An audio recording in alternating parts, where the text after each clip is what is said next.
Merhaba arkadaşlar, örgü kanalıma hoş geldiniz. Kız çocuklarımız için kolay ve güzel tığ işi bir kısa tulum yaptım. Bugün bu tulum anlatımını sizlerle paylaşmak istiyorum. Bakın arkadaşlar, çok güzel oldu. Yaka bölümüne çiçek yaptım.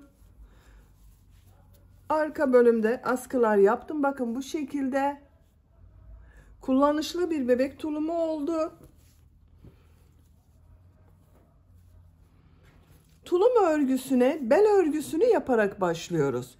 Yapacak olduğunuz çocuğun büyüklüğüne göre bu zincir sayısını istediğiniz kadar başlayabilirsiniz. Ben bugün bu tulum anlatımını 3-6 ay arası bir bebek ölçüsüne göre yapıyorum. Siz daha az sayıda başlayarak yeni doğan bebek için yapabilirsiniz. Veya benim yaptığımdan 8-10 zincir fazla yaparak 1-2 yaş arası çocuklarınız için yapabilirsiniz. Bel örgüsünün buraya bakın kurdale taktım. Siz bunu takmadan da kullanabilirsiniz arkadaşlar. Model olarak da hem kolay hem de çok güzel bakın. Ben bugün bu renk iplikleri yaptım. Bakın bu renk bir iplik kullandım. Beyaz renk iplik kullandım. Çiçeklerde de istediğiniz renk iplikleri kullanabilirsiniz. Bu çiçekleri yapmadan düz olarak da kullanabilirsiniz. Tığ olarak 5 numara 3 milimetre tığ kullandım. Benim elim çok sıkı değil. Yaptığım örgüler yumuşak oluyor. Sizin eliniz sıkıysa tığ işi örgülerinizde 3,5-4 milimetre tığları kullanırsanız daha güzel olur arkadaşlar. Buna takım yapmak isterseniz bakın çok da güzel bir saç bandı yaptım. Yaka bölümünde yaptığım çiçekleri saç bandına yaptım. Bakın çok güzel oldu. Bu saç bandının anlatımını yaptığım YouTube kanalıma yükledim. Siz de bunun gibi bir saç bandı yaparak takım yapmak isterseniz bu saç bandının olduğu YouTube linkini izlediğiniz bu videonun açıklama bölümüne ekliyorum. Siz o link üzerine tıklarsanız bunun gibi bir saç bandı yapabilirsiniz. Her yaş çocuk için yapabilirsiniz arkadaşlar. Ölçülerini videonun sonunda ölçüyorum, oraya bakabilirsiniz. Askı uçlarına bakın. Bu şekilde pembe düğmeler diktim.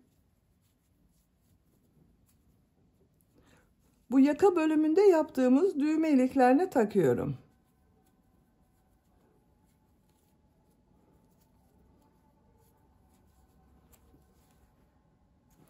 İplik tığı hazırlayalım. Hep birlikte bu güzel bebek tulumu örgüsüne başlayalım. Örgü kanalıma abone değilseniz abone olmayı unutmayın lütfen arkadaşlar. Hepinize kolay gelsin. İyi çalışmalar. Örgüye bel örgüsü için zincir yaparak başlıyoruz. İlk ilmeği ben bu şekilde yapıyorum. Zincirleri yapmaya başlıyorum. Çok sıkı zincirler yapmıyorum. 85 zincir yapalım. 85 zincir yaptım. Çok sıkı zincirler yapmadım bakın. Bu 85 zincirin kaç santimetre olduğunu ölçüyorum.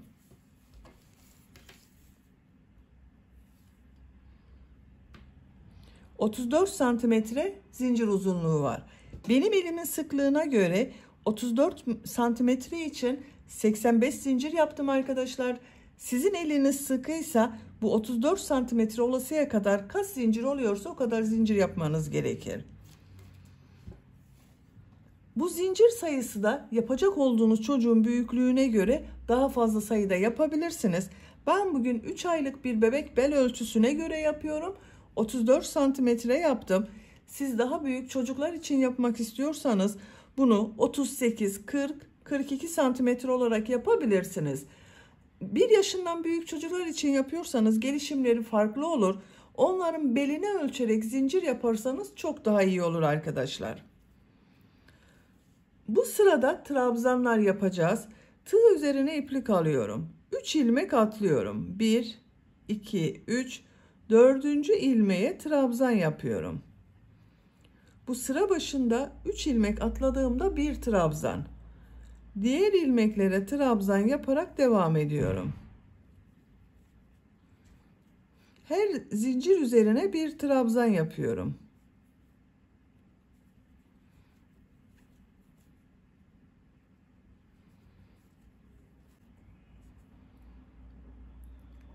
Zincirler üzerine trabzan yaparak sıra sonuna kadar devam edelim. Zincirler üzerine trabzan yaparak sıra sonuna kadar tamamladım. Bir sıra trabzan sırası elde ettim arkadaşlar. Bu bir sıra üzerinde benim 82 trabzan var. İkinci sıraya başlamadan önce bakın sırayı birleştiriyorum. Artık yuvarlak devam ediyorum. Şu şekilde bakın elimle düzelttim. Burada yaptığım 3 zincir vardı. Bu üçüncü zincire tığ takıyorum. İlmek kaydırma yaparak sırayı birleştiriyorum. 2 zincir yapıyorum. İkinci sıradayım. Bu sırada bu yaptığım trabzanları bir düz bir ters boşluktan alıp trabzan yapıyorum. Tığ üzerine iplik alıyorum. İlk trabzanı düz taraftan boşluktan alıyorum, trabzan yapıyorum. İkinci trabzanı ters taraftan şu şekilde bakın boşluktan alıyorum, trabzan yapıyorum. Düz taraftan boşluktan alıyorum, trabzan yapıyorum. Ters taraftan boşluktan alıyorum, trabzan yapıyorum. Düz taraftan boşluktan alıyorum, trabzan yapıyorum. Ters taraftan boşluktan alıyorum, trabzan yapıyorum.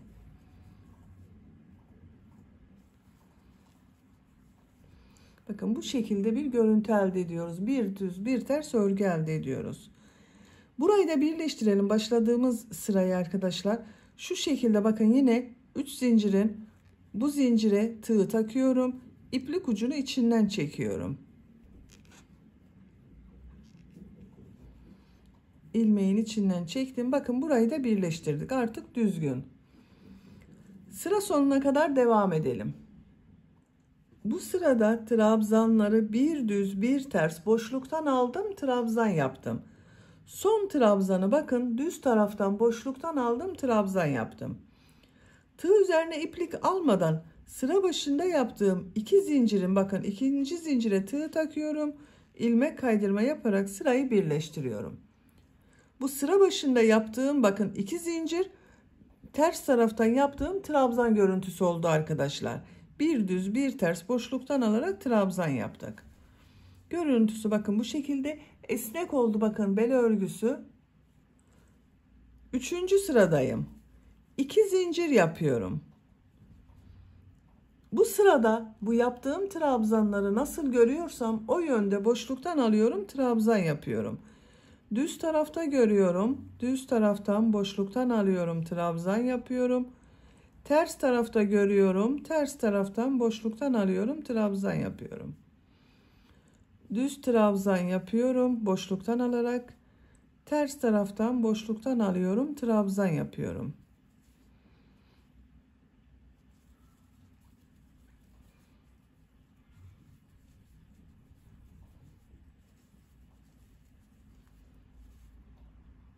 Sıra sonuna kadar devam edelim. Sıra sonuna kadar tamamladım. İlmek kaydırma yaparak sırayı birleştirdim. 1 2 3 sıra bel örgüsü yaptım. Benim yapacağım ölçü için bu yeterli. Siz tercihinize göre 4-5 sıra olarak da tamamlayabilirsiniz. Beyaz renk ipliği kesiyorum.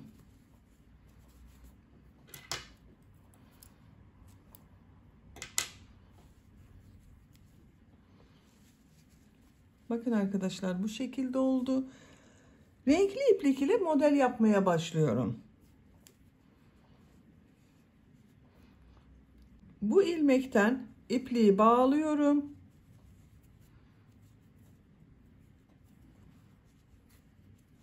Buradan ilmek yapıyorum. 3 zincir yapıyorum.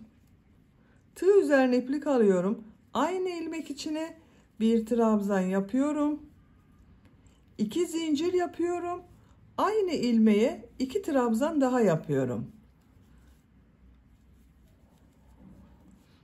Bakın sıra başında yaptığım 3 zincir ile birlikte 2 trabzan, 2 zincir, 2 trabzan oldu. Tığ üzerine iplik alıyorum. 2 ilmek atlıyorum. 3. ilmeğe 2 trabzan, 2 zincir, 2 trabzan yapıyorum.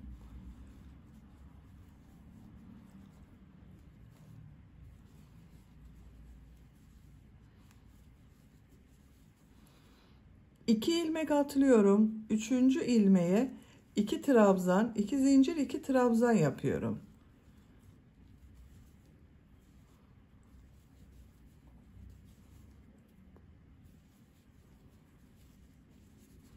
Bakın bu şekilde oluyor.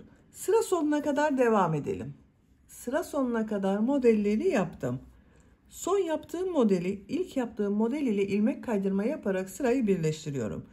Sıra başında 3 zincir yaptım. Bu 3. zincire tığ takıyorum. İlmek kaydırma yapıyorum. Bakın birleştirdim. Bu sırada modelleri yerleştirdik. Bakın bu şekilde oldu arkadaşlar. İkinci model sırasındayım. İlmek kaydırma yaparak model ortasına geçiyorum. 3 zincir yapıyorum. 1 trabzan yapıyorum. Yine 2 trabzan, 2 zincir, 2 trabzan yapacağız.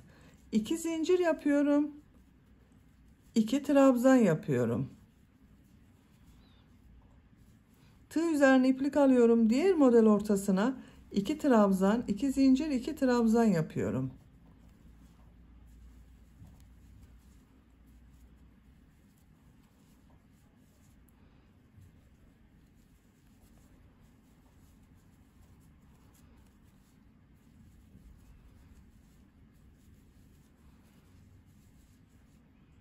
Sıra sonuna kadar devam edelim. Sıra sonuna kadar modelleri yaptım. İlmek kaydırma yaparak sırayı birleştirdim. İlmek kaydırma yaparak model ortasına geçiyorum. 3. model sırasındayım. 3 zincir yapıyorum. 1 trabzan yapıyorum. 2 zincir yapıyorum. 2 trabzan yapıyorum. 2 trabzan, 2 zincir, 2 trabzan oldu. Tığ üzerine iplik alıyorum. Diğer model ortasına 2 trabzan, 2 zincir, 2 trabzan yapıyorum.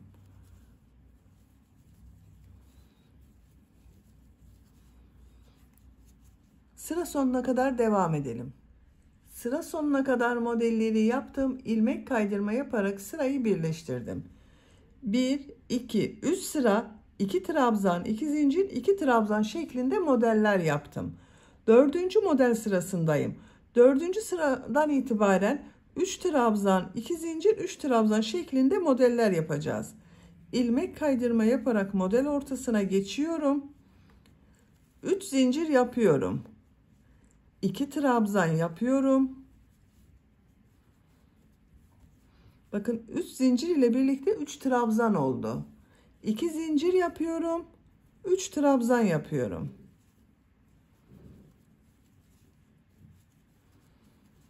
Üç trabzan, 2 zincir, 3 trabzan oldu. Tığ üzerine iplik alıyorum.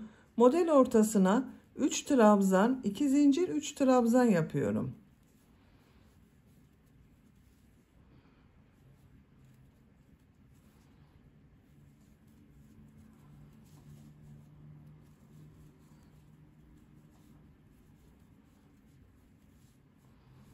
Model ortasına 3 trabzan, 2 zincir, 3 trabzan yapıyorum.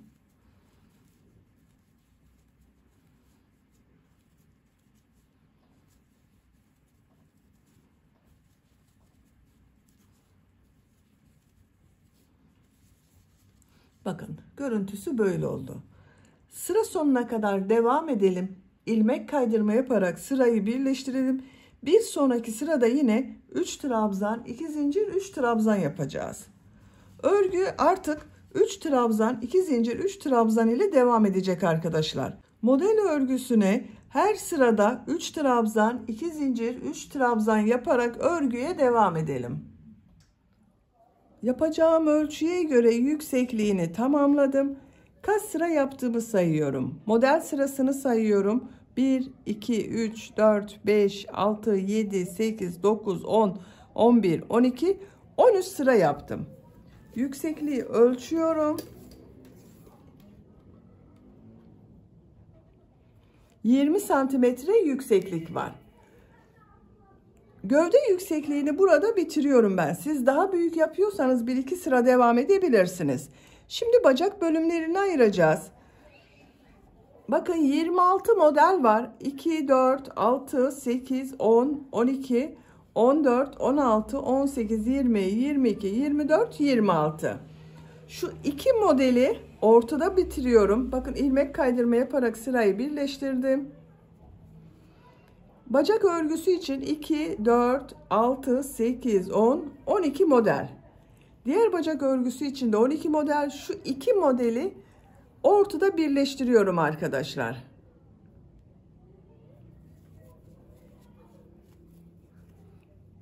Bakın şu şekilde ilmeği çekiyorum.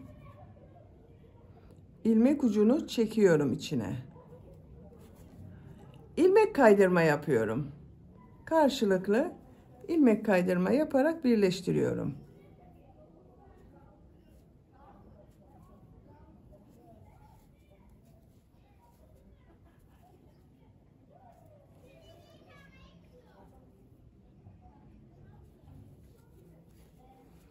Zincir üzerine ilmek kaydırma yapıyorum. İlmekler üzerine ilmek kaydırma yapıyorum. Bir modeli karşılıklı birleştiriyoruz.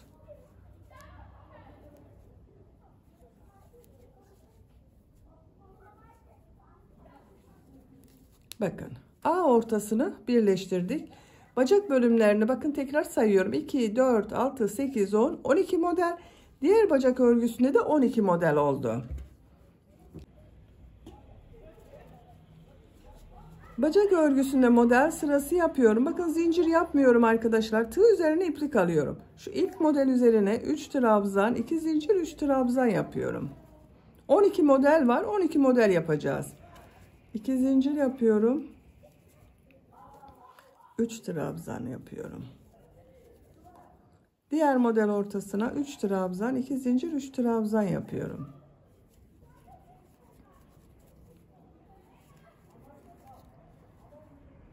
Sıra sonuna kadar devam edelim. Sıra sonuna kadar tamamladım. Sıra sonunda bakın bu ilmeğe bir trabzan yapıyorum. Burada boşluk oluşmaması için. Şu ilmek ile bakın model başladığım ilmek ile ilmek kaydırma yaparak birleştiriyorum. Burada bitiriyorum arkadaşlar. Bir sıra sık iğne yapıyorum. Bu sık iğneleri yaparken arada kesmeler yapıyorum. Bakın şu ilmeğe sık iğne yapıyorum. Zincir üzerine bir sık iğne yapıyorum. Bakın bu modelde 4 sık iğne yaptım. Şu iki ilmeği atlıyorum. Şuna sık iğne yapıyorum. Her model üzerine 4 veya 5 sık iğne yapabilirsiniz. Bakın bunda 5 sık iğne yaptım. 3 ilmek atlıyorum. Sık iğne yapıyorum. Bacak ucu biraz dar olsun diye bu şekilde yapıyorum. Sıra sonuna kadar devam edelim. Sık iğne yaparak sıra sonuna kadar tamamladım. Şu ilk ilmek ile ilmek kaydırma yaparak birleştiriyorum. İpliği kesiyorum.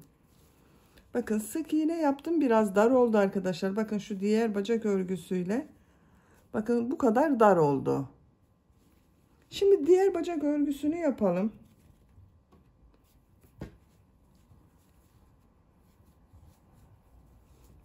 Bakın bu orta noktadan ipliği bağlıyorum.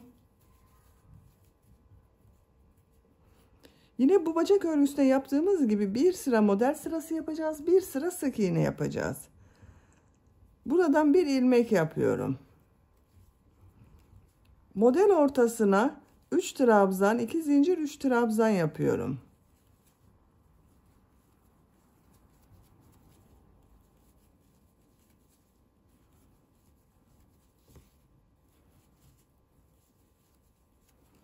Diğer model ortasına 3 trabzan, 2 zincir, 3 trabzan yapıyorum. Sıra sonuna kadar devam edelim. Sıra sonuna kadar tamamladım. Şu son ilmeğe bir trabzan yapıyorum. İlk yaptığım modelin bakın bu ilk ilmek ile ilmek kaydırma yaparak birleştiriyorum. Model sırasını bitirdim. Bakın bu bacak örgüsünde bir sıra model, bir sıra sık iğne yaptım. Bu sırada sık iğne yapıyorum. Her model üzerine 4 veya 5 sık iğne yapabilirsiniz arkadaşlar. Arada bakın 2 ilmek atlıyorum. Sık iğne yapıyorum. Sık iğne yaparak sıra sonuna kadar devam edelim. Tek dikkatli yapmanız gereken arkadaşlar, bu bacak örgüsünde kaç sık iğne yaptıysanız bu bacak örgüsüne de aynı sayıda sık iğne yapacağız. Sıra sonuna kadar devam edelim. Sıra sonuna kadar tamamladım. İlmek kaydırma yaparak sırayı birleştiriyorum. İpliği kesiyorum. Bakın bir sıra sık iğne yaptım. Arada bakın ilmek atlamalar yaparak biraz dar oldu arkadaşlar. Diğer bacak örgüsünde aynı şekilde bakın sık iğne yaptım. Üzerinden bacak örgüsü olarak beyaz renkli iplik ile bir düz bir ters örgüler yaptım. Bu bacak örgüsünde de aynı olacak. Bu bacak örgüsünde kaç sık iğne yaptıysanız diğer bacak örgüsünde de aynı sayıda sık iğne yaparsanız görüntü olarak daha düzgün görünür. Beyaz renkli iplik ile devam ediyorum. Şu ilmekten bir ilmek yapıyorum.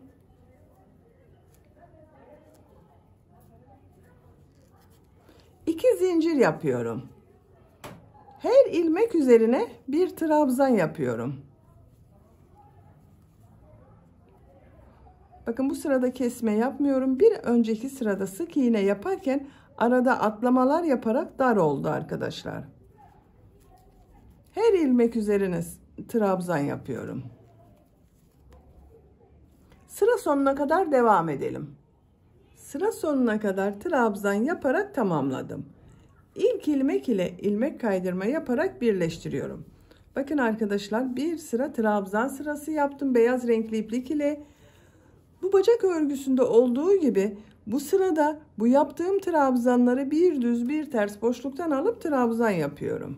Bakın bu görüntü olacak arkadaşlar. 2 zincir yapıyorum. İlk trabzan düz taraftan boşluktan alıp trabzan yapıyorum. Ters taraftan boşluktan alıp trabzan yapıyorum.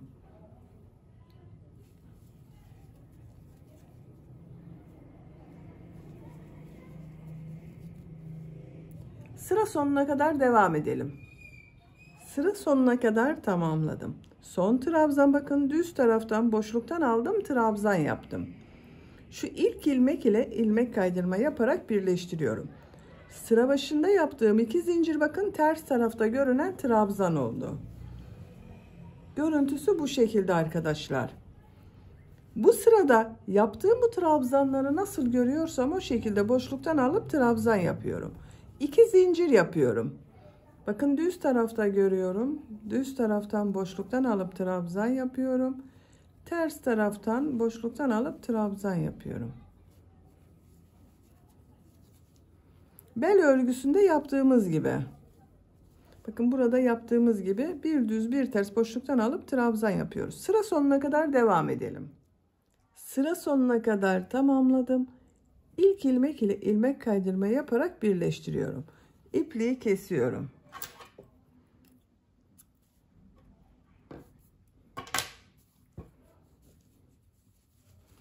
Bakın arkadaşlar, beyaz renkli iplik ile bir sıra trabzan sırası yaptım. 2 sıra bir düz bir ters boşluktan aldım, trabzan yaptım. 3 sıra görüntü oldu.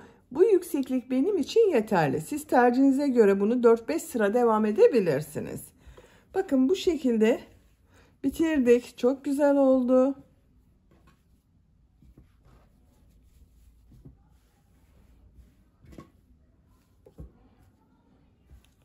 Şimdi yaka bölümünü yapalım bu tulumun arkadaşlar.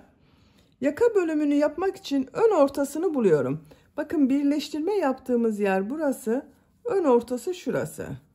Şu şekilde bakın orta bölümden de devam edebiliriz. Şu modelin şurası orta nokta. Şuraya bir işaret yapıyorum. Ön ortası burası. Buradan sayıyorum.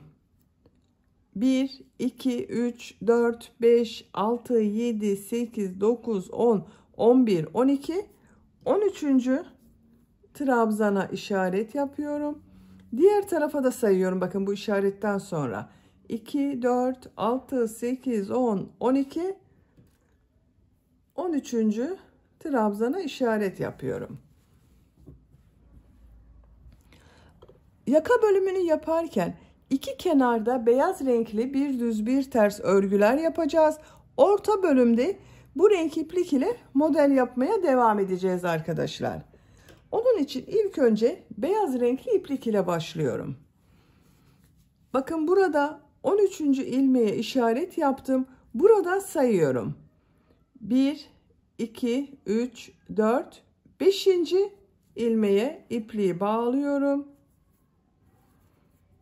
Kenarda 5 trabzanı bir düz bir ters boşluktan alıp trabzan yapıyorum. Siz daha büyük çocuk için yapıyorsanız burayı 7 trabzan yapabilirsiniz. Ben küçük yaptığım için 5 trabzan yeterli oluyor. Bakın buradan bir ilmek yapıyorum. 3 zincir yapıyorum. Bu 3 zincirde bir trabzan. Bakın ikinci trabzan ters taraftan boşluktan alıp trabzan yapıyorum. Düz taraftan boşluktan alıp trabzan yapıyorum. Ters taraftan boşluktan alıp trabzan yapıyorum. Bakın 1, 2, 3, 4, 5 trabzanı beyaz renkli iplik ile bir düz bir ters boşluktan aldım, trabzan yaptım. Şimdi bu yaptığımız renkli iplik ile ilmek rengi yapıyorum. Bakın şu şekilde bir zincir yapıyorum. Şu ilmeğin içinden çekiyorum. Bakın ilmek rengi bu renk oldu. Beyaz renkli ipliği bekletiyorum. 1, 2 ilmek atlıyorum. 3. ilmeğe 2 trabzan, 2 zincir, 2 trabzan yapıyorum. Model yapıyorum.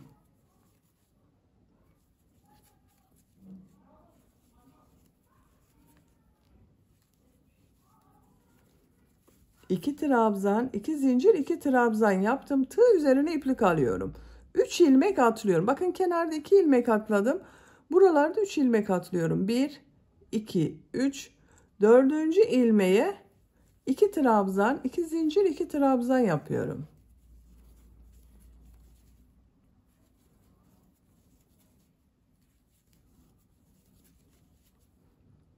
Üç ilmek atlıyorum. 4. ilmeğe 2 trabzan, 2 zincir, 2 trabzan yapıyorum.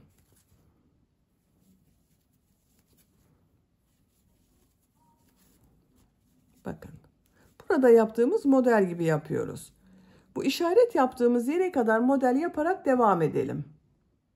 Bu işaret yaptığım yere kadar model yaptım. 1, 2, 3, 4, 5, 6 model oldu arkadaşlar. Bakın işaretten önce 1, 2 ilmek var. Bu 2 ilmeği atlayacağız. Burada bulunan 5 trabzanı sıra başında yaptığımız gibi bir düz bir ters boşluktan alıp trabzan yapacağız. Burada ilmek rengini beyaz yapmak istiyorum. Bakın şu şekilde bir zincir yaptım, sağlamlaştırdım. İlmeğin içinden çekiyorum. Bakın ilmek rengi beyaz oldu. 2 ilmeği atlıyorum. Bakın bu işaret yaptığım trabzanı düz taraftan boşluktan alıp trabzan yapıyorum. Diğer trabzanı ters taraftan boşluktan alıp trabzan yapıyorum. Düz taraftan boşluktan alıp trabzan yapıyorum.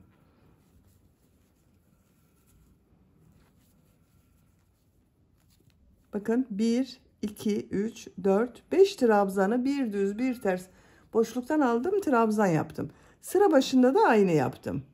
3 zincir yapıyorum. Örgüyü çeviriyorum. Nasıl görüyorsam o şekilde boşluktan alıp trabzan yapıyorum.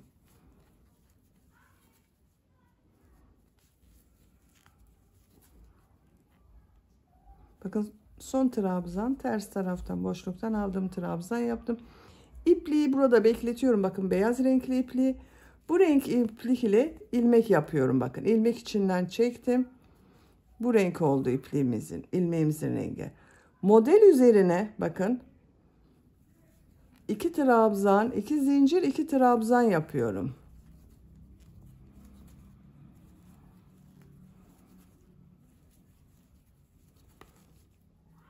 Diğer model ortasına da 2 trabzan, 2 zincir, 2 trabzan yapıyorum.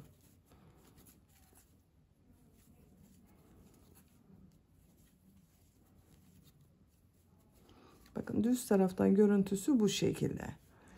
Buraya kadar devam edelim. Sıra sonuna kadar bakın modelleri yaptım. Bu kenarda yaptığımız 5 trabzanı yapacağız. İlmek rengini beyaz yapıyorum. Bakın bu renk ipliği burada bekletiyorum. Şu ipliği alıyorum. İlmeğin içinden çekiyorum. Bakın ilmek rengi beyaz oldu. Tığ üzerine iplik alıyorum. Nasıl görüyorsam o şekilde boşluktan alıp trabzan yapıyorum. Ters taraftan boşluktan alıp trabzan yapıyorum. Bakın düz taraftan. Bakın ters taraftan. Son trabzan bakın şu şekilde boşluğa takıyorum. Trabzan yapıyorum. 3 zincir yapıyorum.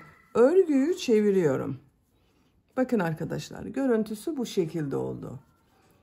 Nasıl görüyorsam o şekilde boşluktan alarak trabzan yapıyorum.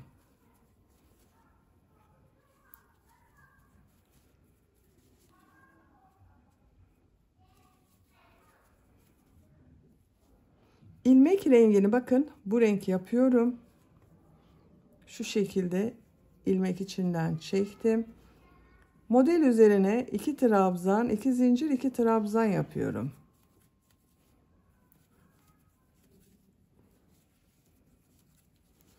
Diğer modelde aynı şekilde 2 trabzan, 2 zincir, 2 trabzan yapıyorum. Buraya kadar devam edelim. Buraya kadar bakın modelleri yaptım. En son modeli yaptım. İpliği bakın şu şekilde alıyorum. İlmek içinden çekiyorum. Bakın ilmeğin rengini beyaz yaptım. Şu ilk trabzan düz taraftan boşluktan alıp trabzan yapıyorum. Nasıl görüyorsam o şekilde boşluktan alarak trabzan yapıyorum.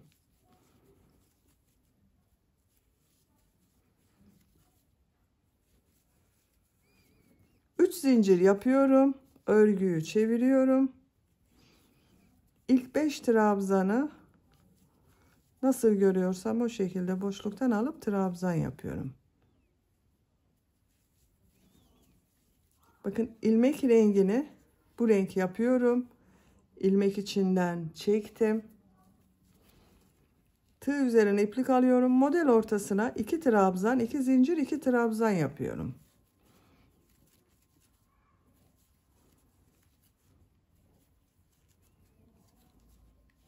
Bakın arkadaşlar. Yaka bölümünün örgüsü bu şekilde devam edecek. İki kenarda 5'er trabzanı beyaz renkli iplik ile bir düz bir ters boşluktan alıp trabzan yapıyoruz. Bu 6 model ile yakanın örgüsünü sıraları tekrarlayarak devam edelim. Yaka örgüsünü yapacağım ölçüye göre tamamladım. 1, 2, 3, 4, 5, 6, 7, 8, 9 model sırası yaptım. Santimetre olarak ölçüyorum.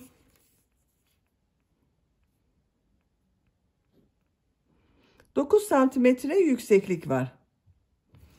Benim yapacağım ölçü için yeterli. Siz yeni doğan için yapıyorsanız bunu 1-2 sıra eksik yapabilirsiniz. Veya daha büyük çocuk için yapıyorsanız 1 veya 2 sıra fazla yapabilirsiniz. Genişliğini ölçüyorum. 16 santimetre genişlik var arkadaşlar. Bakın buraya kadar devam ettim. Bu ipliği burada kestim. Beyaz ipliği de burada kestim. Diğer taraftaki beyaz ipliği. İplikleri kestim. Şimdi uç noktasında burada yaptığım gibi bir düz bir ters beyaz renkli iplik ile devam edeceğiz. Bu düz taraftan başlıyorum. Bakın iplikleri kestim. Burada iplik bağlıyorum. İlmek yapıyorum. 3 zincir yapıyorum. İlk 5 trabzanı nasıl görüyorsam o şekilde boşluktan alıp trabzan yapıyorum.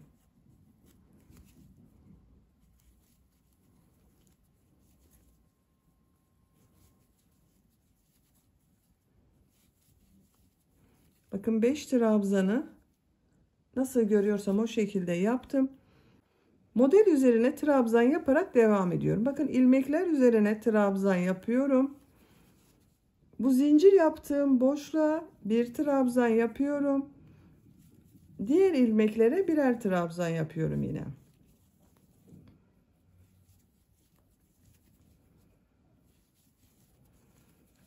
Bakın model ortasındaki zincir üzerine bir trabzan yapıyorum. Buraya kadar devam edelim. Model üzerine trabzan yaparak bakın kenar örgüsüne kadar tamamladım. Burada nasıl görüyorsam o şekilde boşluktan alıp trabzan yapmaya devam ediyorum.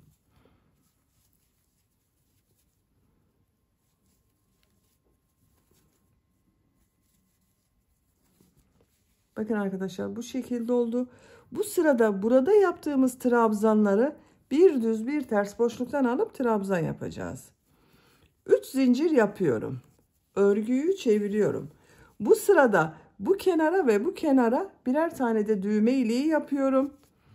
Bakın bu 3 zincir bir trabzan, ikinci trabzan, düz taraftan boşluktan alıp trabzan yapıyorum. Ters taraftan trabzan yapıyorum. Bakın 1 2 3 trabzan oldu. Düğme iliği yapmak için bir zincir yapıyorum. Bir ilmek atlıyorum. Bakın ters tarafta görünen trabzan boşluktan alıp trabzan yapıyorum. İlk düğme iliğini yaptım. Bakın bu düz taraftan boşluktan alıp trabzan yapıyorum. Bir önceki bakın ters taraftan yaptım. Düz taraftan boşluktan alıp trabzan yapıyorum. Ters taraftan boşluktan alıp trabzan yapıyorum.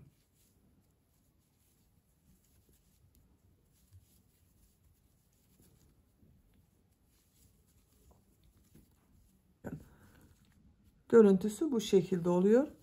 Sıra sonunda 4 trabzan kalasıya kadar bir düz bir ters boşluktan alıp trabzan yapalım. Sıra sonunda 4 trabzan kalasıya kadar tamamladım.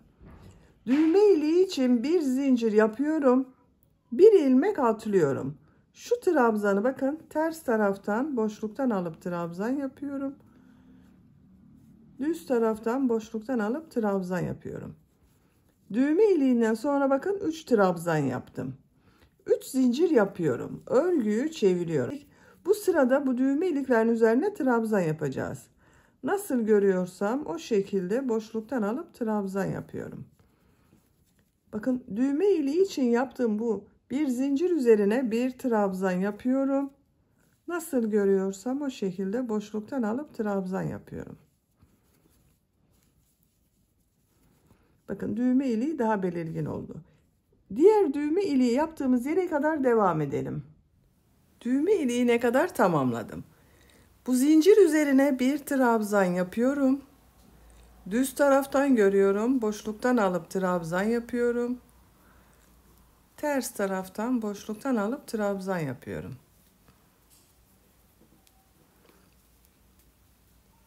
İpliği kesiyorum. Bakın arkadaşlar yaka bölümünü bitirdik. 2 düğme iliği yaptım buraya. Bakın yaka bölümünün örgüsü bu şekilde oldu. Tulumun askılarını da yapalım bitirelim arkadaşlar.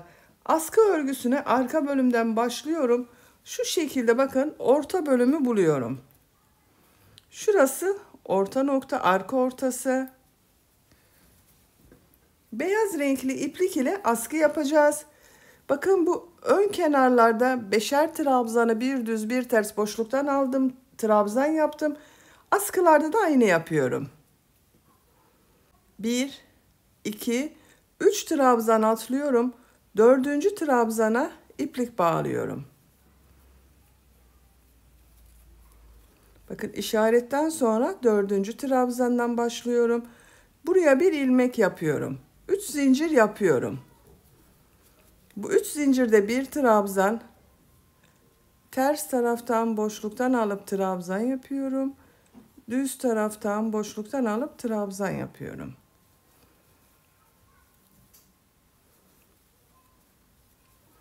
Bakın 1, 2, 3, 4, 5 trabzan oldu. 3 zincir yapıyorum. Örgüyü çeviriyorum. Nasıl görüyorsam o şekilde boşluktan alıp trabzan yapıyorum.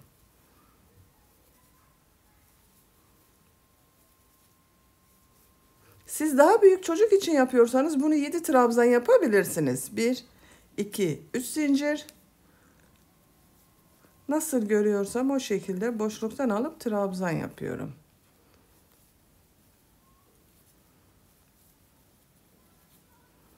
Bakın. Bu askı örgüsü bu şekilde devam edecek. Diğer askı örgüsünde başlayalım. 2 askının örgüsünü birlikte yaparız. Bakın buradan sayıyorum. İşaret yaptığım yerden sonra 1, 2, 3, 4. bitiş olacak arkadaşlar. 5 trabzan yaptım. Bakın 1, 2, 3, 4, 5.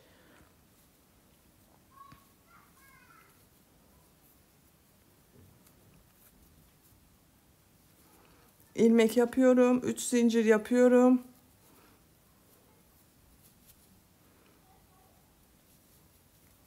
Diğer askı gibi 5 trabzanlı yapıyoruz.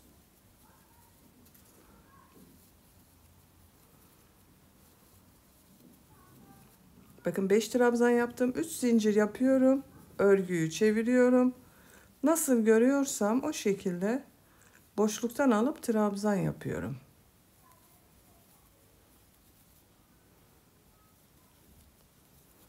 Üç zincir yapıyorum. Örgüyü çeviriyorum.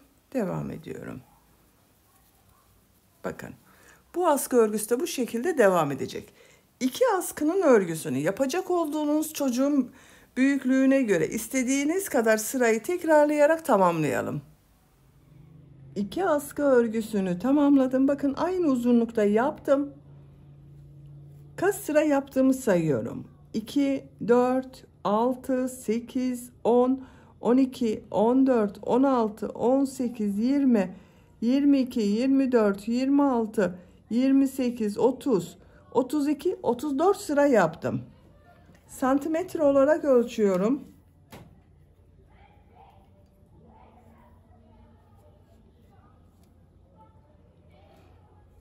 28 santimetre askı uzunluğu var. Bakın arkadaşlar, siz çocuğun üzerine giydirin. Şu şekilde askıyı nereye yapmak istiyorsanız bakın uzunluğunu tercihinize göre istediğiniz kadar yapabilirsiniz. Şu şekilde olacak. Şu askı uçlarına da düğme dikeceğiz. Bakın burada yaptığımız düğme iliklerini düğme iliği olarak kullanacağız. Tulum örgüsünü bitirdim. Bu şekilde kullanabiliriz. Ama ben bir kız bebek için yapıyorum. Bu yaka bölümünün buraya çiçekler yapmak istiyorum. Bakın bu şekilde çiçekler yapmak istiyorum. Süslemek için. Bu çiçekleri de yapalım. Tulumun buraya dikelim, bitirelim arkadaşlar. Sarı renkli iplik ile başlıyorum.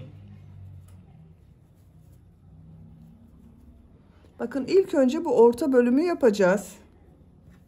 Onun için sarı renkli iplik ile başlıyorum.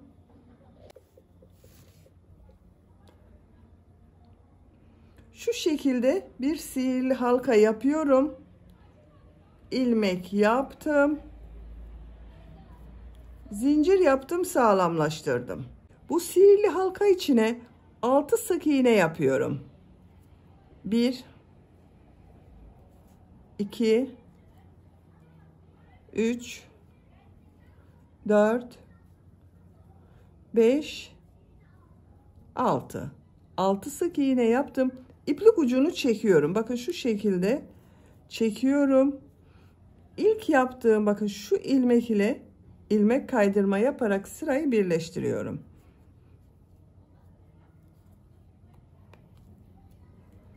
Orta bölümü yaptım. Sarı renkli ipliği kesiyorum.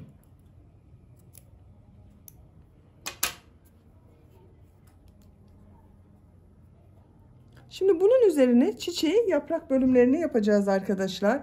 Pembe renkli iplik ile ben devam ediyorum. Siz tercihinize göre her renk ipliği kullanabilirsiniz. Herhangi bir sık iğneden başlıyorum. Buradan bakın bir ilmek yapıyorum. 4 zincir yapıyorum.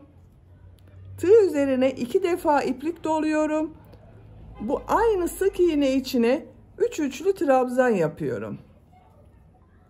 Bakın üçlü trabzanı bilmeyen arkadaşlar için gösteriyorum. Tığ üzerine 2 defa iplik doluyorum. İlmeğe tığ takıyorum. İplik aldım. 2 ilmekten çektim. Tekrar iplik alıyorum. 2 ilmekten çekiyorum. Tekrar iplik alıyorum. 2 ilmekten çekiyorum. 3 defa da çıkarıyorum bakın.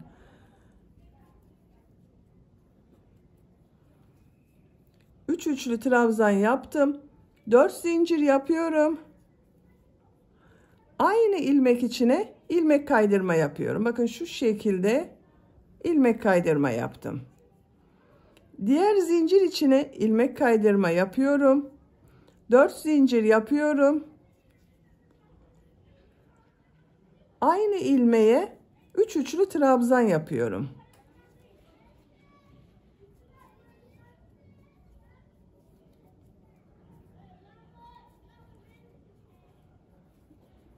Bakın 3 üçlü trabzan yaptım. 4 zincir yapıyorum.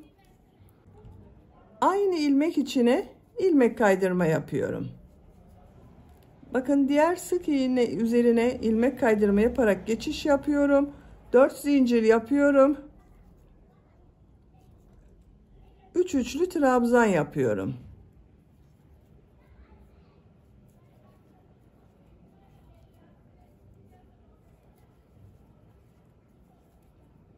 Dört zincir, ilmek kaydırma yapıyorum. Bakın bu şekilde yapraklar oluşuyor. Diğer ilmek içine ilmek kaydırma yaparak geçiş yapıyorum. 4 zincir yapıyorum.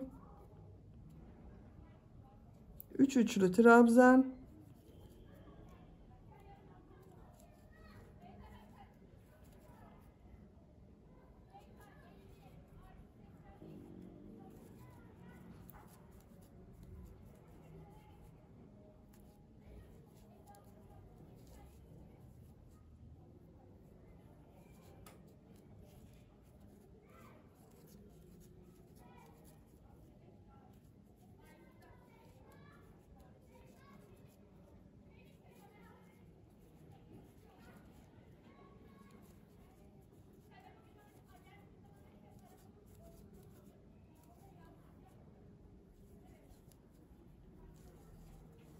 Bakın son ilmeğe de ilmek kaydırma yapıyorum. 4 zincir yapıyorum.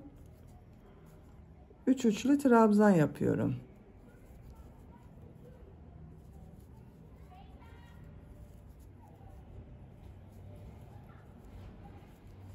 Bir, 2, 3, 4, 5, 6 yapraklı bakın çiçek yaptım.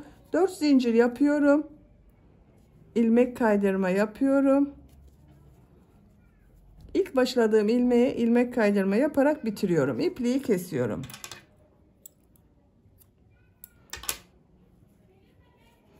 Bu ipliği biraz uzun kesip dikeceğiniz yere göre ayarlama yapabilirsiniz arkadaşlar.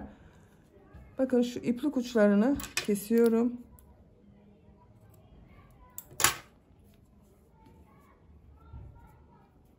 Bakın çok güzel oldu.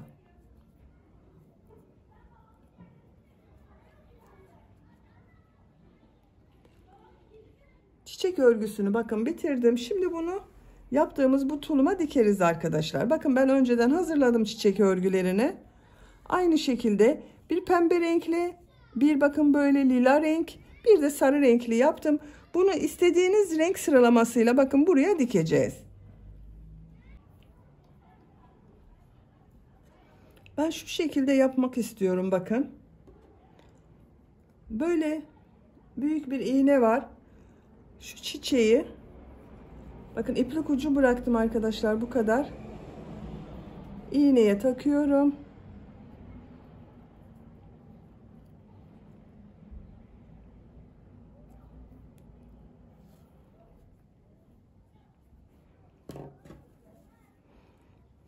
Bakın şu şekilde ayarlıyorum. Tam orta nokta.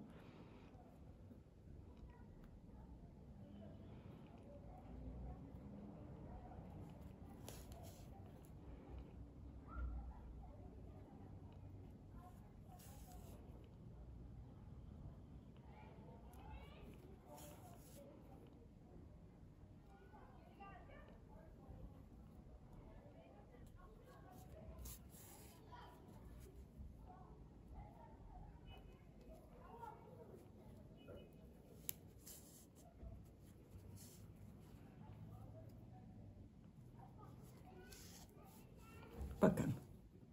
Bunu diktim. Diğer çiçekleri de şu şekilde dikerek bitirelim gelelim. Çiçekleri yaka örgüsünün buraya bakın diktim. Çok güzel oldu arkadaşlar. Bakın. Böylece tulum örgüsünü de bitirmiş oldum.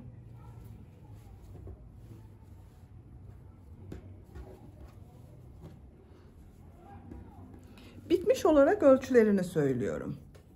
Bel örgüsünün buradan genişliğini ölçüyorum. 20 santimetre, yüksekliğini ölçüyorum. Bel örgüsünün buradan yükseklik 24 santimetre, yakadan uca kadar olan yükseklik 34 santimetre. Bu yaka yüksekliğini ölçüyorum. 10 santimetre. Ben bugün 3-6 ay arası bir bebek ölçüsüne göre yaptım. Bakın bu şekilde oldu arkadaşlar. Beni dinlediğiniz ve izlediğiniz için hepinize çok teşekkür ederim. Örgü kanalıma abone değilseniz abone olmayı unutmayın lütfen. Sizlerle yeni örgülerde görüşmek dileğiyle. Hoşça kalın, sevgiyle kalın.